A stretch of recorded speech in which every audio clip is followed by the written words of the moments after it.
सीताजींना कधीही मलिन न होणारे वस्त्र देणाऱ्या माता अनुसूया कोण होत्या? आज आम्ही तुम्हाला असा रुचकर किस्सा सांगणार आहोत की माता सीता यांचे हरण झाल्यानंतर त्यांनी कधीही आपले वस्त्र बदलले नाही. त्यानंतर त्या 14 महिने लंकामध्ये राहिल्या, परंतु त्यांचे वस्त्र कधीही मलिन झाले नाहीत. याचे काय रहस्य आहे, चला जाणून घेऊया. वनवास काळ या दरम्यान एकदा भगवान श्रीराम आपले बंधू लक्ष्मण आणि माता सीतासह महामुनी अत्री यांच्या आश्रमात पोहोचले. महर्षी अत्री यांनी श्रीराम यांचा खूप आदर केला आणि सन्मानपूर्वक त्यांना आपल्या जवळ बसवले. सोबतच श्रीराम यांना भविष्यातील घटनांबद्दल सांगितले. ते म्हणाले की, हे राम, मी वर्षांपासून तुमच्या येण्याची वाट पाहत होतो.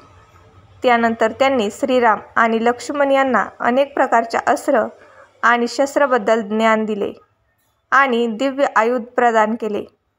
याच दरम्यान महर्षी अत्री यांची पत्नी माता अनुसूया यांनी माता सीतेला पतिव्रत धर्माची दीक्षा दिली. सोबतच वनवासातील कठीण प्रसंगाबद्दल अवगत केले.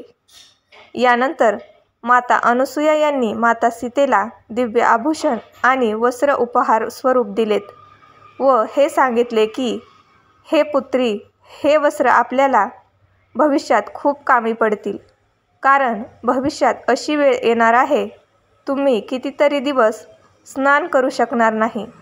म्हणून आपण हे वस्त्र आणि आभूषण धारण करून घ्या.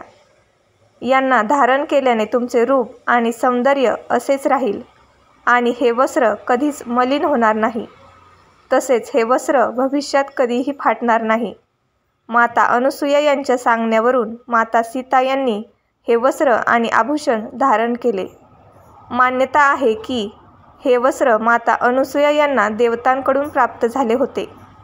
तसेच माता अनुसूया यांना 5 पतिव्रता स्त्री यापैकी एक मानले जातात. तसेच इतर देवतांसोबत भगवान शिव, श्री हरिविष्णू, ब्रह्मदेवजी हे माता अनुसूया यांना माता मानून त्यांचा आदर करायचे.